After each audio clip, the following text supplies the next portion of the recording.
안녕하세요. 굉장히 오랜만에 방송하는 것 같습니다. 제가 이번 주에 이사를 하고 짐 정리하고 인터넷 연결하고 이러느라고 많이 늦었습니다. 죄송합니다. 오늘 소개할 책은 제러미 벤담의 도덕과 이법의 원리서설입니다. 너무도 유명한 만큼 그 내용에 있어서 수많은 비판을 받아왔지만 그와는 다르게 제대로 이 책을 읽어본 사람은 찾기 힘든 참 모순적인 책이라고 할 수 있습니다. 창시자가 누구인지는 알 수 없지만 누가 뭐래도 공리주의의 대부가 벤담이라는 사실은 분명합니다. 장단점을 떠나서 최초로 사적인 윤리와 공적인 윤리를 분리한 것이 마키아벨리의 공헌이듯 최초로 도덕과 이법의 원리를 종교로부터 분리한 것은 벤담의 공헌입니다. 벤담 이전까지 도덕, 그러니까 윤리는 종교의 직접적인 통제하에 있었고 이법도 자연법이라고 해서 종교의 간접적인 통제하에 있었다고 해도 과언이 아니기 때문이죠.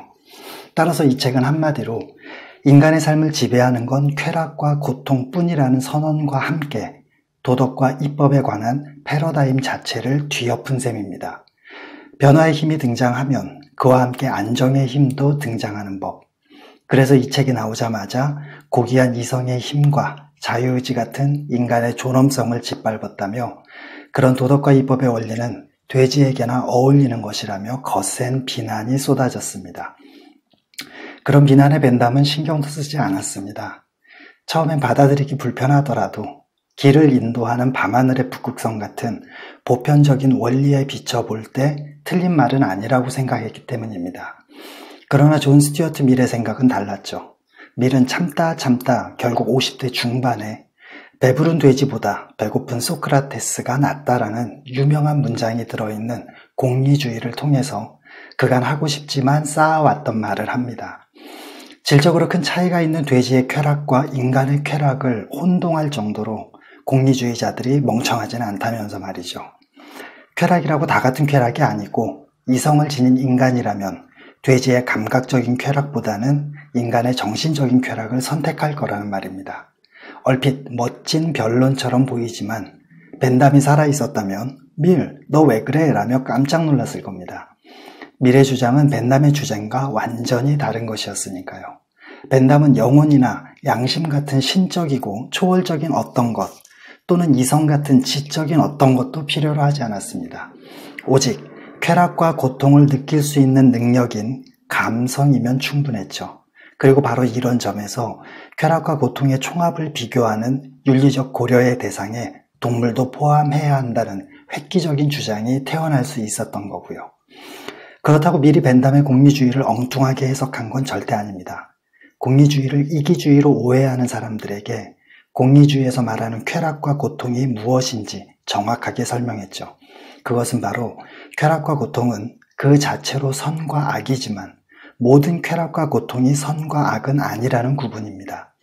예를 들어 내가 누군가를 괴롭히거나 때려서 얻는 쾌락도 쾌락이긴 하지만 그런 행동은 윤리적으로 비난받고 법적으로도 제재되어야 할 행동입니다.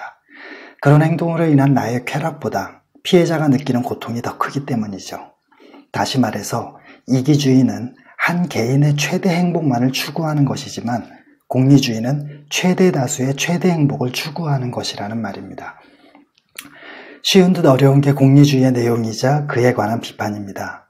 그래서 가능한 한 여러 관점에서 공리주의를 볼 수 있게 5명의 관점을 파일에 실었습니다. 그중 최은의 글이 가장 쉬우면서도 깔끔하고 고영복이나 이언 샤피로 또는 정원규의 글은 매우 지저분합니다. 그래도 생각해볼 문제들을 건드리고 있기에 이들의 글은 시간을 두고 천천히 보시길 바랍니다. 저는 개인적으로 도덕과 이법의 원리 서설이라는 제목이 멋있어 보입니다.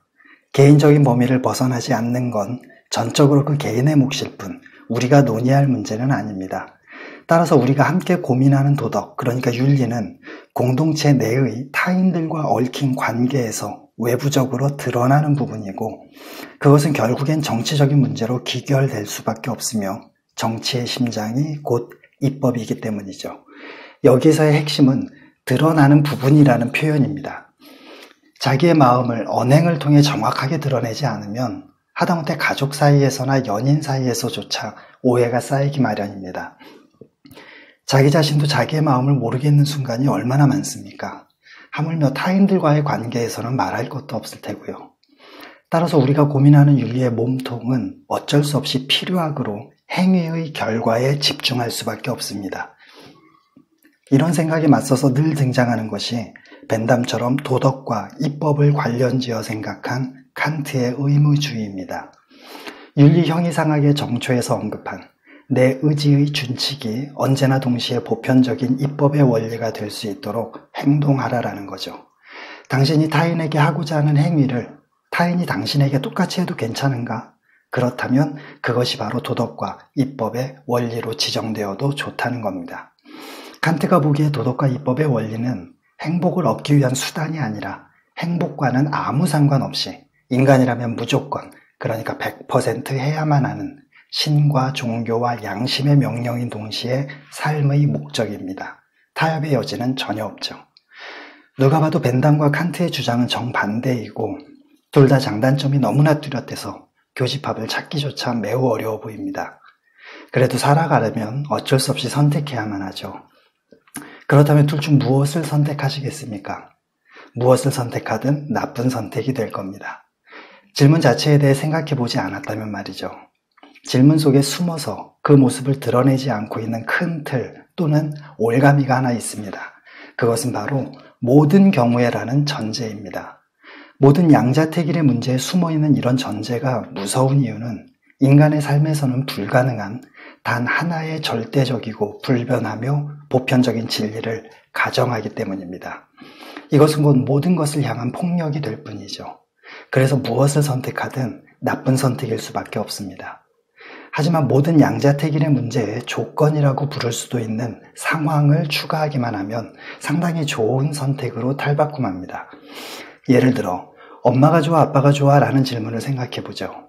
누구를 선택하든 선택받지 못한 한쪽으로부터 원망을 사게 될 겁니다.